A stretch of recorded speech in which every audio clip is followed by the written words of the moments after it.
नमस्कार। शुरुआत करते हैं बड़ी खबर के साथ जो प्रयागराज से है। पुलिस ने महिला की हत्या करने वाले एक आरोपी को गिरफ्तार किया है। महिला की एक हफ्ते पहले हत्या हो गई थी, जिसके बाद पुलिस हत्यारों की तलाश में जुटी हुई थी। पुलिस ने इस मामले में अमरजीत नाम के शख्स को गिरफ्तार किया है और अब उससे पूछताछ की जा रही है। गिरफ्त में आए इस आरोपी को भी आप देख सकते हैं। हफ्ते भर पहले इसने महिला की हत्या को अंजाम दिया था। उसके बाद पुलिस टीम इसकी तलाश कर रही थी और आखिरकार आज ये पुलिस के हत्थे चढ़ गया। अभी तक की विवेचना में एक अभियुक्त छैलू, जो कि मृतका के घर के सामने ही रहने वाला है, उसका नाम प्रकाश में आया है, जिसे गिरफ्तार करके न्यायिक अभिरक्षा के लिए भेजा गया है। सर, हत्या के पीछे कारण क्या? देखिए, हमें जो लिखित तहरीर मिली थी, जब एफआईआर पंजीकृत की गई थी, उसमें वादी के द्वारा बताया गया था कि अवैध संबंधों के चलते जो मृतका हैं उनकी हत्या कर दी गई थी। इधर हथनीकुंड बैराज में महिला के शव को लेकर खुलासा हो गया है। पुलिस ने इस मामले में आरोपी युवक को गिरफ्तार कर लिया है। यह महिला आंध्र प्रदेश के विजयवाड़ा की रहने वाली थी। आसिफ नाम का युवक अपने दोस्त तैयब के साथ बहला फुसलाकर महिला को अपने साथ लेकर आया था। बाद में घुमाने के बहाने ले जाकर उसे हथनीकुंड बैराज में फेंक दिया। घटना के बाद जांच के लिए पहुंची आंध्र प्रदेश की पुलिस ने युवक से पूछताछ की और फिर युवक ने सारी सच्चाई बयां कर दी, जिसके बाद पुलिस ने आसिफ और उसके दोस्त को गिरफ्तार कर लिया।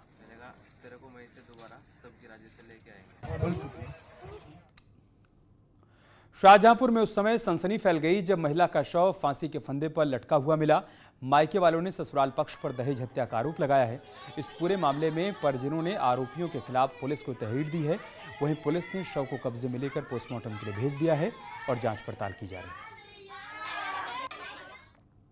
और अब खबर बहराइच से है, जहां पर श्रावस्ती चीनी मिल के डिस्टिलरी के गोदामों में आबकारी आयुक्त सहित 4 टीमों ने छापेमारी की। आपको बता दें कि बलरामपुर जिले के शराब के गोदामों में छापेमारी के दौरान श्रावस्ती चीनी मिल की बनी 76 पेटी शराब बरामद की गई। ये शराब बिना होलोग्राम के ही बरामद की गई। गड़बड़ी के बाद आबकारी आयुक्त ने बलरामपुर में एक एफआईआर लिखवाकर मामले की जांच पड़ताल शुरू करवा दी है। इस पूरे मामले में श्रावस्ती चीनी मिल के महाप्रबंधक समेत 15 लोग आरोपी बनाए गए हैं। थोक अनुज्ञापन जो होता है CL2 हमारा देशी मुद्रा का, उसको चेक किया था तो वहाँ 72 पेटी अवैध रूप से संचित पाई गई थी।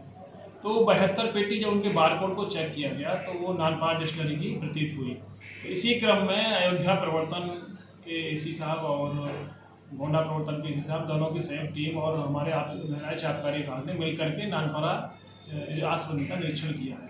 वो निरीक्षण अभी चल रहा है। वहाँ स्टॉक का भौतिक सत्यापन किया जा रहा है। अब जो चीजें आगे निकलेंगी उसमें पता देखिए।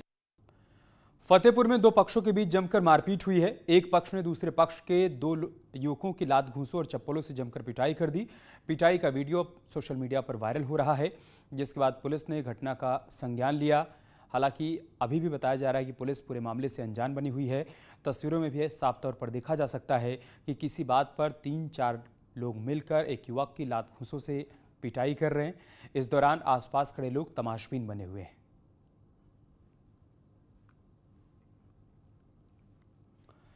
फतेहपुर में न्यूज़ 18 की खबर का बड़ा असर हुआ है। मामूली कहासुनी के बाद 2 गुटों के बीच जमकर मारपीट हुई है और इस पूरे मामले में पुलिस ने केस दर्ज कर लिया है। घटना थरियाव थाना क्षेत्र के बिलंदा कस्बा की है, जहां पर मामूली विवाद में 2 पक्षों से दर्जनों लोग आमने सामने आ गए और फिर दोनों पक्षों में जमकर लात घूंसे चले। घटना का सीसीटीवी फुटेज सामने आने के बाद जब न्यूज़ 18 ने इसे प्रमुखता से दिखाया तो पुलिस ने संज्ञान लिया। पुलिस ने इस मामले में अराजकता फैलाने वाले दोनों पक्षों के खिलाफ मुकदमा दर्ज कर कार्रवाई शुरू कर दी है। कस्बा बिलिंदा थाना थरियाव में 2 पक्षों में मामूली बात को लेकर विवाद हुआ और मारपीट हुई। इस संबंध में दोनों पक्षों द्वारा तहरीर दी गई। इस संबंध में थाने पे अभियोग पंजीकृत कर लिया गया है। नियमानुसार विधिक कार्रवाई की जा रही है। और अब खबर रामपुर से, जहां पर एक महिला ने जबरन निकाह, 3 तलाक और हलाला का मामला दर्ज करवाया है। महिला ने अपने पति, ससुर और देवर पर जबरन यौन संबंध बनाने का आरोप लगाया। महिला की तहरीर पर पुलिस ने मामला दर्ज कर लिया है और आरोपियों की गिरफ्तारी की कोशिश की जा रही है। संभल में बार बालाओं के डांस में कोरोना गाइडलाइंस की जमकर धज्जियां उड़ाई गई। वहीं ये डांस प्रोग्राम बिना इजाजत ही यहां पर आयोजित किया गया था। बार बालाओं के डांस के दौरान जमकर लोगों ने नोट भी उड़ाए। इस पूरे मामले पर पुलिस ने अभी तक कोई भी कार्रवाई नहीं की।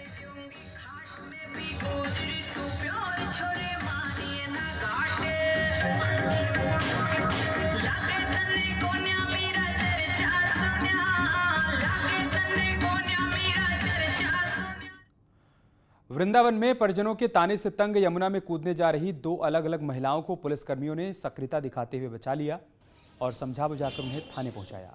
एक महिला ने डायल 112 पर जानकारी दी थी कि वो अपने 4 बच्चों के साथ खुदकुशी करने जा रही है। बिना वक्त गंवाए पुलिस टीम फौरन मौके पर पहुंची और महिला को खुदकुशी करने से बचा लिया। इसी दौरान पुलिस को एक और वृद्ध महिला दिखाई दी। वो अपने दामाद के तानों से परेशान होकर खुदकुशी करने के लिए आई थी। पुलिस उसे भी समझा बुझाकर थाने लेकर गई। दोनों ही मामलों में पुलिस ने वक्त रहते एक्शन लिया और 2 जिंदगियों को बचा लिया।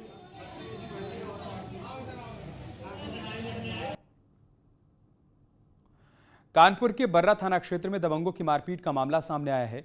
यहां ट्रैक्टर खड़ा करने के विवाद को लेकर दबंगों ने एक रिटायर्ड फौजी की बेरहमी से पिटाई कर दी। पूरी घटना सीसीटीवी में कैद हो गई। वहीं पीड़ित की तहरीर पर पुलिस ने मामला दर्ज कर लिया है और आरोपियों पर गंभीर धाराओं के तहत केस दर्ज किया गया है।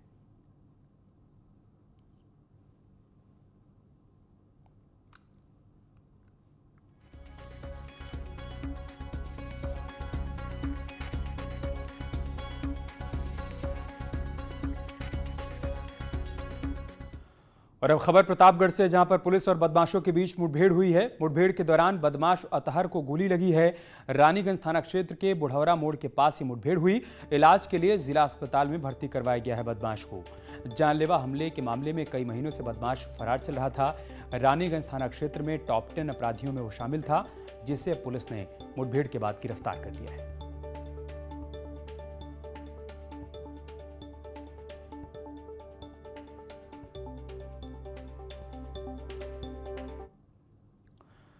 ग्रेटर नोएडा के थाना इकोटेक 3 पुलिस और आगरा से फरार चल रहे नामी बदमाश के बीच मुठभेड़ हो गई। एनकाउंटर में बदमाश सचिन चौहान घायल हो गया, जिसे पुलिस ने गिरफ्तार कर लिया। बदमाश के कब्जे से एक तमंचा और जिंदा कारतूस बरामद किया गया है। मौके से चोरी की मोटरसाइकिल भी बरामद की गई है। आरोपी सचिन चौहान आगरा के सैया में हुई हत्या केस में 2018 से ही फरार चल रहा था। इस बदमाश पर 15,000 रुपए का इनाम भी घोषित किया गया था।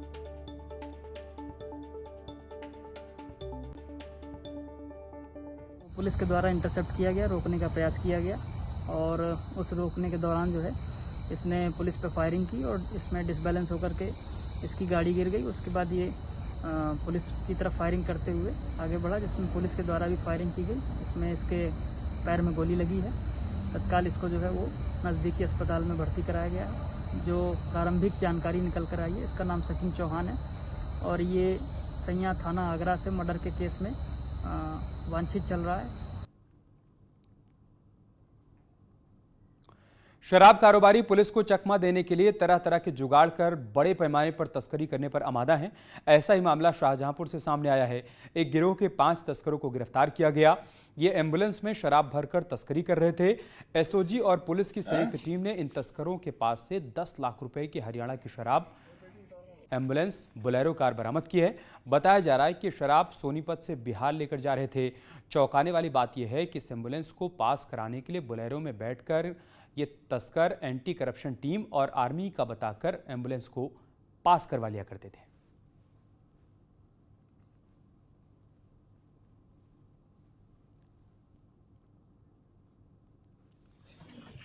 $10 लाख रुपए की अवैध शराब बरामद की गई है। पुलिस अब गिरोह से पूछताछ कर रही है ताकि इसके नेटवर्क के बारे में और अधिक जानकारी इकट्ठा की जा सके। लंबे समय से लोग तस्करी के काम में लिप्त थे और पुलिस को चकमा देने के लिए एम्बुलेंस के माध्यम से शराब की तस्करी कर रहे थे। खबर आजमगढ़ से है, जहां पर सिरफिरे मंगेतर ने पहले युवती को मिलने के लिए बुलाया और फिर गला रेतकर उसकी हत्या कर दी। घटना के बाद युवक मौके से फरार हो गया। इस घटना में पुलिस ने मुकदमा दर्ज कर आरोपी की तलाश शुरू कर दी है। पुलिस के मुताबिक आरोपी युवक ने अपने मंगेतर को मिलने के लिए बुलाया था और इसी दौरान मौका पाकर उसने चाकू के कई वार कर दिए और युवती की हत्या कर दी।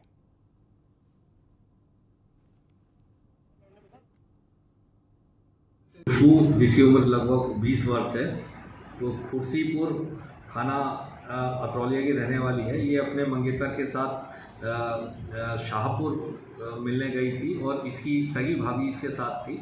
इसका मंगेतर गोलू जब इससे बात कर रहा था तो कुछ आपस में वाद विवाद हुआ और उसके द्वारा इसके गले पर संभवतः ब्लेड से वार किया गया जैसे बता रहे हैं और एक्सेसिव ब्लीडिंग के कारण अस्पताल ले जाते समय इसकी मौत हो गई। इस संबंध में आवश्यक कार्रवाई की जा रही है और मुकदमा पंजीकृत कर कार्रवाई की जा रही है। गोलू मौके से फरार हो गया है, उसकी तलाश के लिए टीमें रवाना की गई।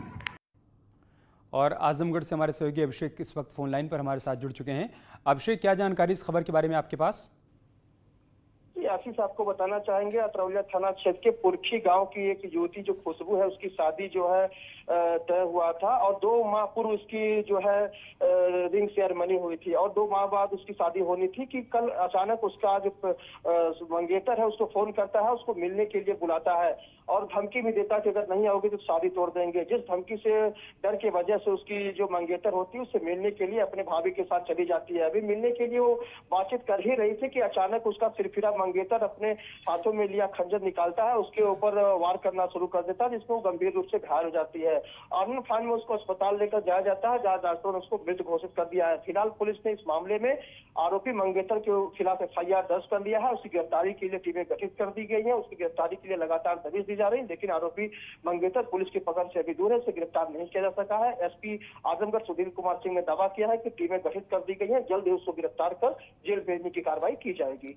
घर वालों से पूछताछ में क्या अब तक ये पता चल पाया है कि इस वारदात के पीछे का कारण क्या था? अभिषेक, निश्चित तौर पे पुलिस ने भी पूछताछ किया है और न्यूज 18 की टीम ने भी परिजनों से बात की है, लेकिन उसके घर वाले इस पूरे घटना से अवाक रह गए हैं। उनको इस बात की जानकारी नहीं है कि किन कारणों से हत्या की घटना को वारदात को अंजाम दिया गया है। फिलहाल मंगेतर के पकड़े जाने के बाद ही इस घटना का खुलासा हो सका कि क्या वजह था जिसकी वजह से इस घटना को। शुक्रिया अभिषेक आपका हमारे साथ जुड़ने के लिए और जानकारी हम तक पहुंचाने के लिए। यार रुक रहे एक छोटे से ब्रेक के लिए, जल्द लौटेंगे कुछ और खबरों के साथ।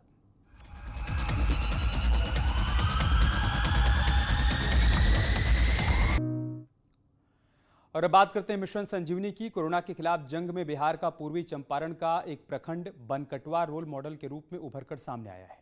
स्वास्थ्य विभाग, प्रशासनिक अधिकारियों, जनप्रतिनिधियों और आम नागरिकों के सहयोग से आज बनकटवा देश ही नहीं दुनिया के मानचित्र पर मशहूर हो गया है।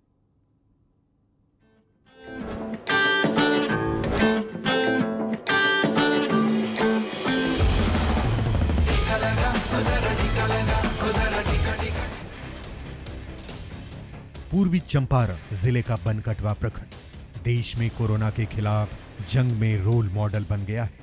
बनकटवा ने 100% वैक्सीनेशन का लक्ष्य हासिल करके दिखा दिया है कि सरकारी महकमा, जनप्रतिनिधि और जनता के बीच सामंजस्य बैठ जाए तो कोई भी लक्ष्य नामुमकिन नहीं। मीटिंग में वही हम लोग एक नारा निकाले कि पहले टीकाकरण फिर काम। अब इस तहत हम लोग प्लानिंग करके इस तहत हम लोग पूरे पंचायत को 100% टीकाकरण से पूरा। बनकटवा के बीजवनी दक्षिणी पंचायत के 13 गांवों ने सबसे पहले इस लक्ष्य को हासिल किया था। हैरानी की बात यह है कि बीजवनी दक्षिणी पंचायत में बहुसंख्यक और अल्पसंख्यक दोनों ही समुदाय के लोगों की खासी तादाद है, लेकिन दोनों ही समुदायों के बीच तालमेल कुछ ऐसा है कि दोनों ही समुदाय के लोगों ने 100% टीकाकरण के लिए अपनी पूरी ताकत झोंक दी, जिसे देखते हुए अधिकारियों और जनप्रतिनिधियों के हौसले भी बुलंद हो गए।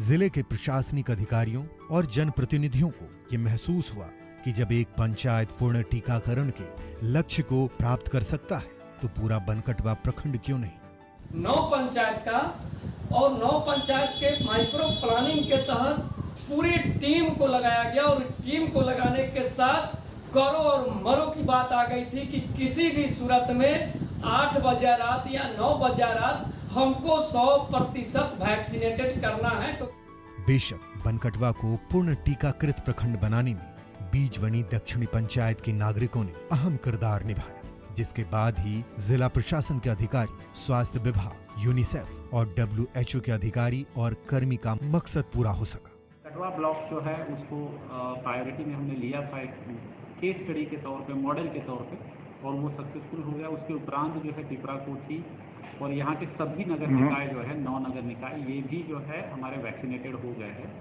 बहरहाल बनकटवा की सफलता पर आज पूरा देश गर्व कर रहा है। कोरोना के खिलाफ जंग में बनकटवा रोल मॉडल बनकर आज विदेशों में भी मशहूर हो गया है।